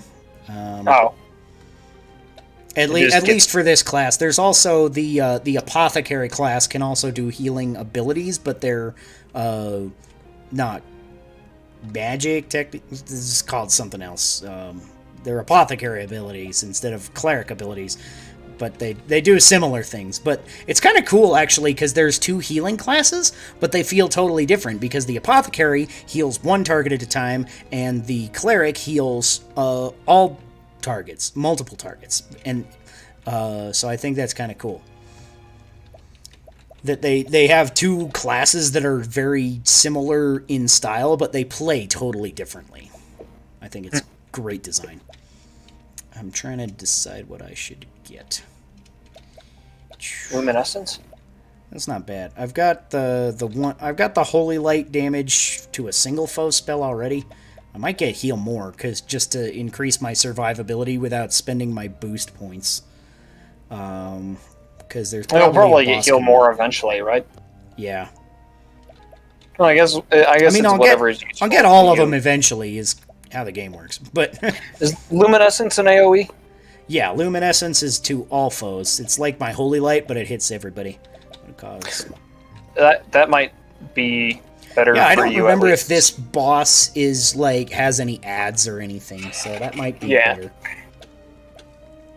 But also being able to augment my elemental defense might, or reflect an elemental attack might be good too. Because I don't remember what the boss is going to be like. Probably either one of those. Should I go for damage or healing? I would prioritize damage if you're a solo character. I feel like you can burst them For the down moment. faster Yeah. than All right. yeah. Dig it. All right. Saving. Too late now. Do you have any other thoughts on power gaming, nerfing players, or boosting foes? Not Or specifically, other but solutions? what? Real quick, just one more kind of thing. What if you have like literally one character that is way out damaging the rest because of some particular power game thing they've done? Is there ever a point at which you ask that player character to like, or that player to redo their character or play differently somehow so that they're not hilariously outclassing everybody, or how do you deal with that? Are you thinking of any particular examples, Boss or somebody like that? Particularly when we were playing the Vikings campaign, my brother Dan had a cohort that our buddy Owen had created a homebrew class that was mostly just for his use in the DM side of things, that he had some of his like enemies had used this class, and it was I forget exactly what it was, but it just like the cohort, because it was a cohort taken with leadership, was 2 levels below us, and all of our melee characters were like totally outclassed by this, and it came to the point that like it was partially to the problem that I think Owen decided was that the class was just made unbalanced, and so as the homebrew maker, he ended up tweaking the class at the end of the day. But Okay. if you have that sort of a thing, because I've seen stuff like that, maybe not to that extent, or maybe in slightly different scenarios, like where you've got like just one character is doing like a buttload of damage because of some cheese they're doing. Is there ever a time that you step in and fix the cheese? It depends on. Basically, it depends on how the other players feel, kind of. Which sounds like a cop-out answer, but for me, Yeah. it's I'm like, well, you have like the biggest, baddest damage dealer in the party. Is he? Are the other characters focused around doing other things? Is like one character's like a damage dealer, and then like another character's like playing a super hard support type character, and one character's like an AoE tank of some sort? Then everyone's master of their own domain, and they still work cohesively as a group. But if everyone is like, we're all damage dealers, we're like all DPS, and one DPS is the super DPS, and they're like outclassing them like by a huge margin. And also in this case, it was homebrew, so I'm like, homebrew is always subject to. I feel like should always be subject to tweaking. You should go into, if you're a player and you're playing homebrew, you should go into a game and be like, all right, this character is going to be subject to tweaking because it hasn't. This is kind of a playtest. I feel like I'm always very hesitant to be like, nerf this character, or like nerf this class, or nerf this ability, or whatever, because it feels like I'm taking the fun away from the player after they put in the effort to make it work a certain way. But I'm always like, sometimes it's necessary. Sometimes it's, oh, this character does 200 damage every turn as like an automatic thing, and well, the rest of our characters are like doing 20 to 30. It's clearly something, and they're all like the other DPS focused characters are like doing 20 to 30. Clearly something is off here. Well, and sometimes I would say the other way around is that, depending on the campaign, it could be like just one character's like, oh, I'm doing my job where I'm like, I do enough damage to kill, but particularly for like high level 3.5 D&D, where the melee character is like My job is I kill a target a turn, because this is how combat works at high levels. Mm-hmm. If you can't do that, you're not performing up to standard. Maybe the other characters need a buff. The other damage dealing characters, that is. Right. Yeah.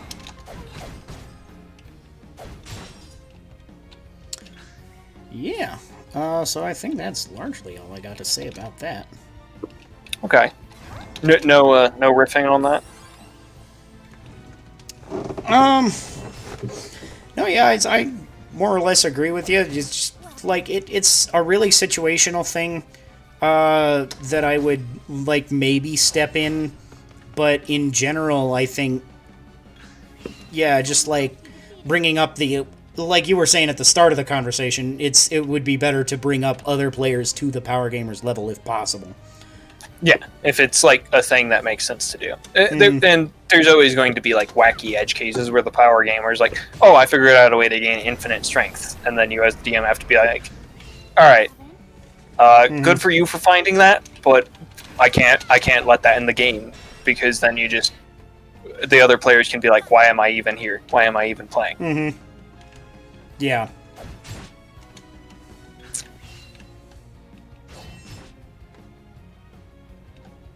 All right. So I guess that brings us mostly to the end of the thing here. Yeah, it looks like it. Let's see. Do I have a particular thing I want to get up and show you? I actually need to make like a list. I need to go back through all of the podcasts right, back see when what, we were what getting you, together, see you all of the things I brought, brought, and then compile a list, because I'm not sure what things I have over there that I want to show off that I haven't already showed off before. Yeah. I do know that I showed off the Stygian library a couple weeks ago, but that was a brand new book that I had just ordered. So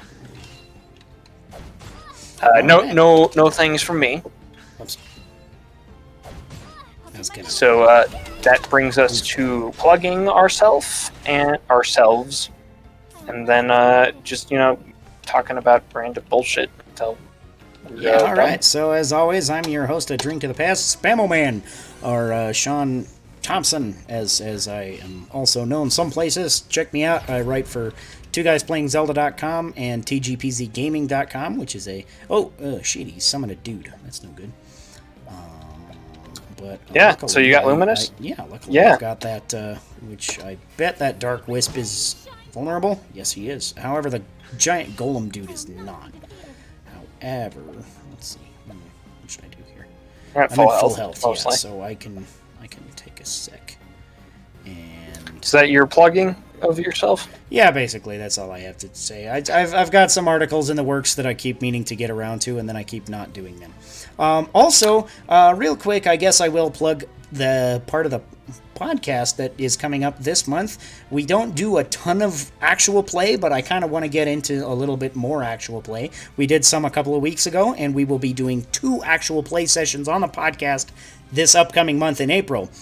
So for our 99th and 100th episode, we are going to be doing 2 different actual play sessions featuring Kevin O'Rourke is going to come on, and Crow, who you've seen on the podcast a few times. Both of them have been on a couple of times. They're really fun dudes, and I'm excited to play with them on our episode 99. And on episode 100, we have something coming up with NorCal Mythos. So if you remember him, he came on. Carbine Jungle. He's one of the guys behind Carbine Jungle, as well as their new Mission Dex program. And they've announced their newest Kickstarter. I think they've announced it so far.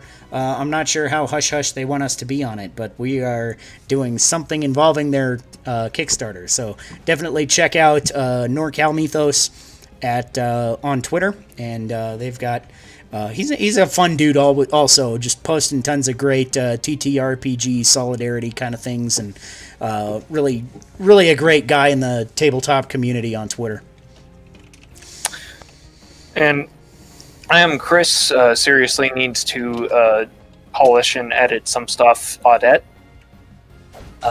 you can find my writings on DriveThruRPG and itch.io under the Five Cataclysms name, and also my co-author's writings. Pick my stuff up for pay what you want prices. You can pay anything you want, including free. You also have to pay money for anything my co-author wrote in his lonesome, but all that stuff is well worth the basically pittance that you would have to pay for it. So check that out. Mm-hmm. Who's this dork next to you? Each one of the travelers has a skill that is applicable either in battle or on the field, sometimes both. So Ophelia's is she can talk to people in town and sometimes get them to join her side, so I can use my summon ability to bring them in battle. So he's just a knight that was in the cave here with me, and he's come here to help me kick these guys' ass, and I can summon him like a certain amount of times before he is no longer there. Why is it chugging along so much? That was weird. I don't know, but the sound also stopped. Yeah. On my end.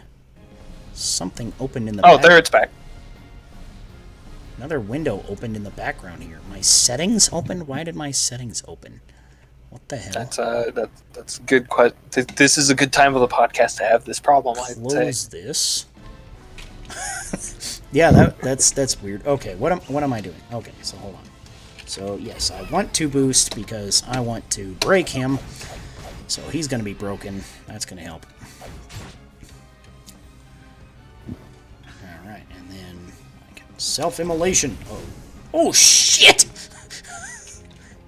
Oh, Knight Ardent retreated from battle. No. I wonder why he did that. What a bitch. Oh, man. It's like, oh, okay, she died. That kind of sucks. Yeah, well, so... fuck this. Yeah, so I'll come back to that boss fight at another time. Because, yeah. Oh, not enough disk space to record. That's why my settings came up. I ran out of space, and so... Oh. So, this portion of the podcast is YouTube only. Yeah, it's very well might be, and we might have a really awkward cutoff if we even have a video. I should not download so many games. I downloaded this game and I didn't have much space left. I should delete some shit apparently. So, all right, bye.